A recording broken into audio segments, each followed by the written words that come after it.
The saying, if you love what you do, you'll never work a day in your life. Oh, we just live and breathe that. But in this country, in this economy, should you consider taking a pay cut for your passion? Yeah, the latest research reveals 90% of employees want their work to add meaning to their lives. So to discuss this, we're joined by workplace expert Kim Seeling Smith in Townsville. Kim, good morning to you. Good How do Aussies morning. rank purpose when it Yeah, comes to considering a job? And how purposeful is your job?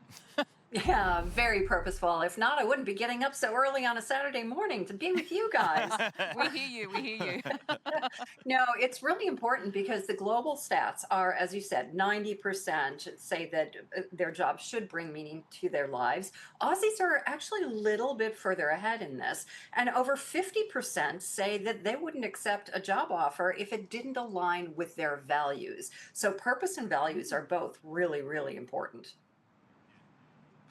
Yeah, hand on heart, that's the way I work. I've worked some jobs that paid really, really well, but I just didn't have the passion for it. Yeah. I'm one of those people who would do something for very little or nothing if I really loved the job Yeah. and it didn't feel like I was getting up to work. Does passion outweigh pay these days, Kim?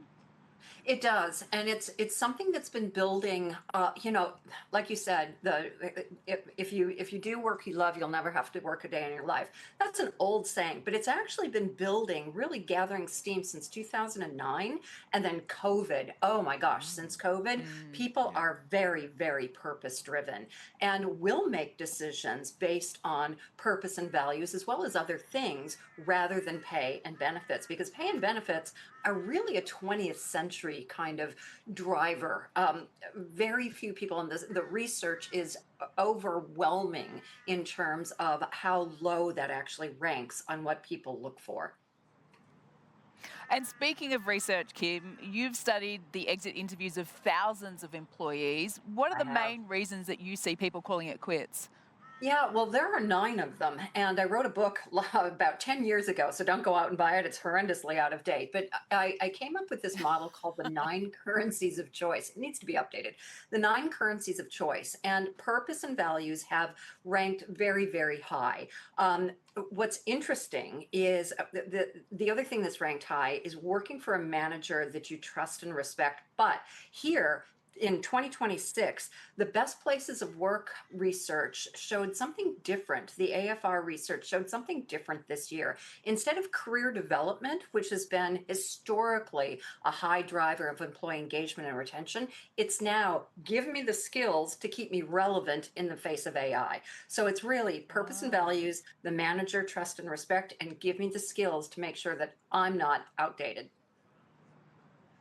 Kim, so should you take a pay cut or will it make it more difficult Mm. to climb back up the pay ladder later on? Maybe, maybe not. And again, negotiating pay is something that is stuck in the 20th century.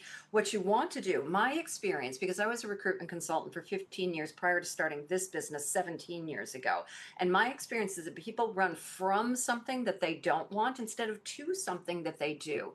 So just because you're frustrated about something, don't throw the baby out with the bathwater and say, oh, I just need to do something meaningful with my life. You need to make sure that the companies that you're interviewing with, that they are walking their talk, that they actually do what they say they're going to do. And you can interview them as much as they interview you, especially in this day and age, because there are actually more jobs than people to fill them, especially in certain sectors. So be really, really careful. I think that it's admirable. It will not necessarily derail your career because people are looking at their careers differently. It's more like a jungle gym than it is a corporate climbing the ladder type of situation. So don't be afraid to take a step back, but do get when you want to go into another job at that same rate of pay or a higher rate of pay, get some coaching on how to negotiate that because it's really, really important. And just quickly, Kim, I know there's probably a lot of people watching this wondering actually how purposeful is my job? What are your tips for pressure testing a workplace before you actually make that jump? Yeah, so make sure that you get up in the morning and you really want to go to work. And if you don't, figure out what's bothering you. If you can fix it, fix it. If you can't, then you need to interview the companies that you're looking for. So ask the right questions in the interview, look at Glassdoor and Indeed results, and talk to both current and past employees to get a full picture. Really important. Yeah, I think a lot of people considering it in this day and age. Kim, thanks for joining us this morning. Thank you. All right, time